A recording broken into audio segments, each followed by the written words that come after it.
The New York Times editorial board thinks it's time to raise the minimum wage.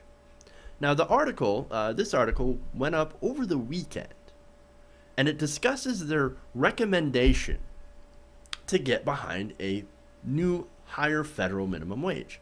Now, how high would this wage be?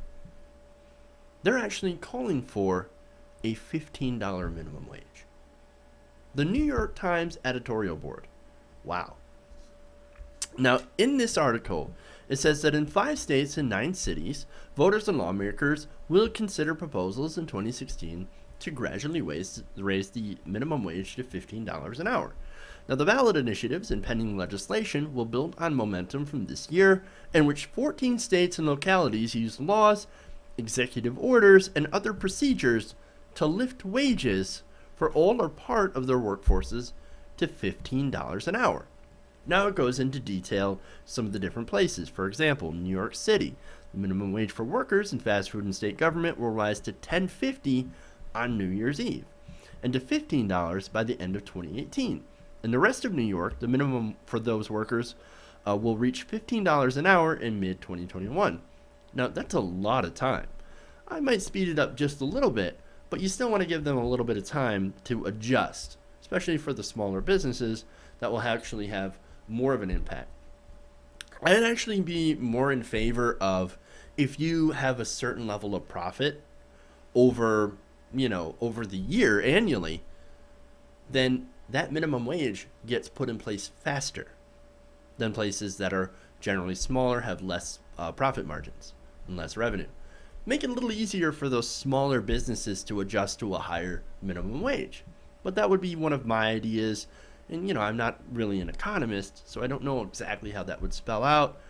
But I think it would be a little bit more fair when it comes to smaller businesses compared to the larger business. There's no reason a larger business right now can't afford paying a higher minimum wage, especially when they're posting multi-million-dollar profits and paying their executive CEOs millions and millions of dollars a year in executive compensation. You can afford it. McDonald's, you can afford it. Walmart, you can afford it. A small mom and pop shop, not so much. But see, that's why we should give them extra time. Just saying. It might be an idea to look into. Now, in LA, in Los Angeles County, actually, including the city of LA, the minimum wage for most workers will rise to $10.50 by mid-2016 and to $15 by mid-2020. Seattle and San Francisco are also phasing in citywide minimums of $15 an hour, while 5 other cities, Buffalo, Rochester, and New York, Greensboro, North Carolina, Missoula, Montana, and Pittsburgh, are gradually raising their minimums to $15 an hour for city workers. So you can see there's a lot of cities and a lot of states that are already putting these into effect. So you might ask, well, what's the issue? I mean, if states are already doing this by themselves, why do we need the federal government to step in and do it? Well, it's because raising the minimum wage in these places are great for these places. It's not so good for the states that don't do it. The states and cities that are still at $7.25 an hour at the federal minimum wage or just barely above, it's not a good thing. Then results is you're going to have places that are more economically robust.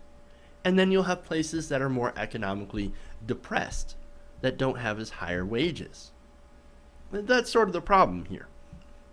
That's what a federal minimum wage of $15 an hour would try to improve. Now, the article points out that these state and local increases, though important, are no substitute for a robust federal minimum wage because they don't affect places that will never act on their own to lift the minimum wages. And there's a lot of places. You're talking like Alabama, Mississippi, they're not going to raise the minimum wage by themselves. No. In Kentucky, Matt Bevin lowered the minimum wage. He said, minimum wage? Too high. You need to go down, son. Gone. Lower it. Ridiculous. These are the places where a federal minimum wage would benefit people the most.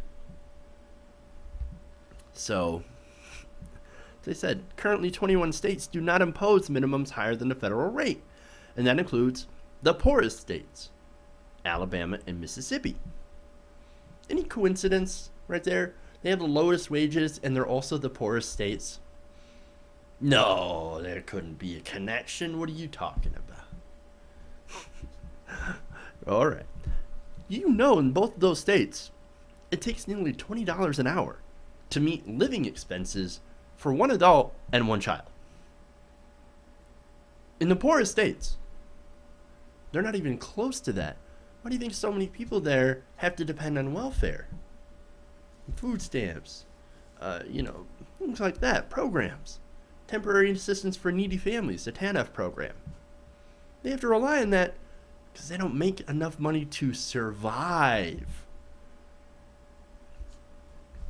I don't know if that's lost on them or not, but it seems like it.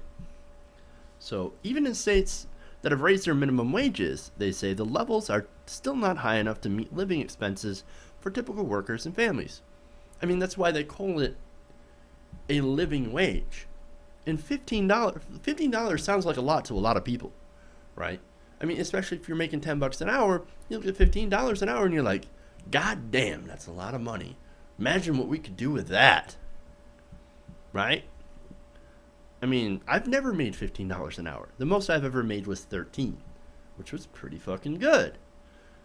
Especially since when I was working there, I was a single guy. Living on my own, small apartment. I was like, yes, that's a lot of money for me. Now you look at $15. Seems like a lot of money for a lot of people, but it's actually the baseline for people to be able to live on their own with their families and not have to rely on government assistance. So what the article ends up saying, at the end, it says, sooner or later, Congress has to set an adequate wage floor for the nation as a whole. If it does so in the near future, the new minimum should be 15. And notice how it says in the near future. Now, I don't know if they're talking 2020, 2018, 2034. I don't know. I would hope that it would be in the near future. Maybe a couple of years from now, when you phase it up. I don't know. So my overall sort of feeling in this article is that, look, it's great. I support it. I support a $15 minimum wage. But it doesn't really sort of lay the obvious benefits of an increase in the minimum wage. It sort of makes the case that, hey, since the state and local governments are doing it, well, the federal government should just get on board. I'm not against that argument. I'm just saying that it's not exactly making a comprehensive case. I mean, for example, one of the ways that you could make the case, especially when appealing to conservatives, because these are the types of people you're going to have to win over as well, because most likely they're also going to be the ones that are going to benefit, but oddly will be the ones pushing hardest against it. And you can say it, you can sort of lay out the case to a conservative by saying, look, you want to eliminate or reduce the size of government and reduce the people on welfare. Well, the easiest way to do that is to make sure these people get paid for the work that they do. Now, obviously, you have to throw in the fact that most people on these welfare programs work. I mean, I know you're going to have to go and sort of do some deprogramming from Fox News, from conservative media sources that are putting all sorts of falsehoods about the minimum wage, how it's going to lose all sorts of jobs. There are actually studies on that said that no, it's, for the most part, raising the minimum wage doesn't really have a negative impact on jobs. It doesn't necessarily, in some of the studies, say it's going to vastly improve job growth, but it's not going to hurt it either.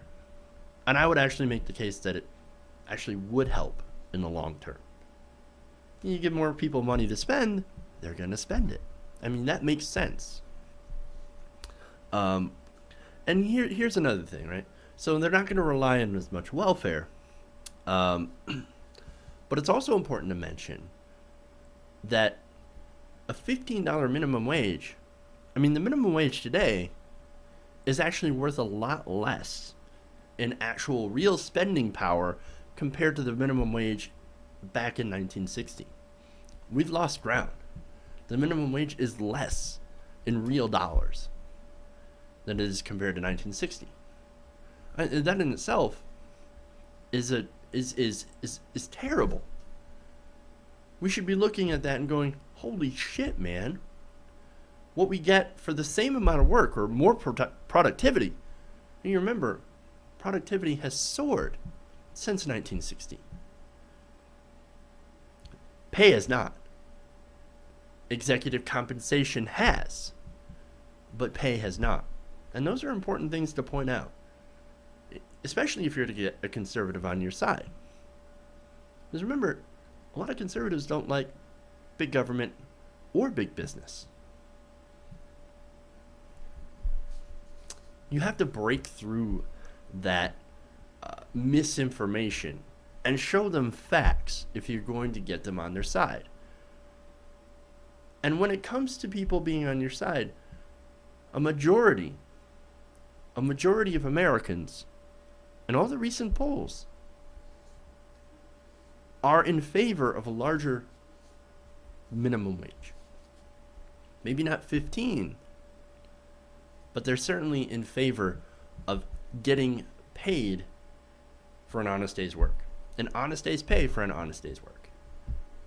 I don't know. Maybe we should look at the messaging that we're doing on this subject and maybe tailor it to that.